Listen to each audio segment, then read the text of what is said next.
Росія принципово не бажає звільняти кримських політв'язнів і на всіх закритих перемовинах уникає цієї теми. Про це на щомісячній зустрічі Кримської солідарності заявив народний депутат з фракції «Голос» Рустем Умєров. За його словами, немає підтверджень, що країна-окупант вимагає водопостачання до Криму в обмін на бранців або змін до Конституції України. Проте в рамках так званого обміну всіх на всіх Росія говорить лише про заручників на окупованому Донбасі, каже Умєров. Водночас Україна на всіх перемовних майданчиках вимагає звільнення кримсько-татарських бранців. Наши политзаключенные имеют открытую свою общественную, ведут открытую такую общественную правозащитную деятельность, и за их взгляды, как и политические, так и религиозные, они преследуются.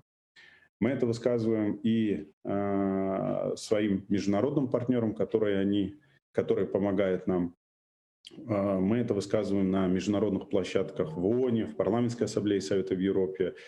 Дополнительно работаем сейчас с Организацией исламского сотрудничества.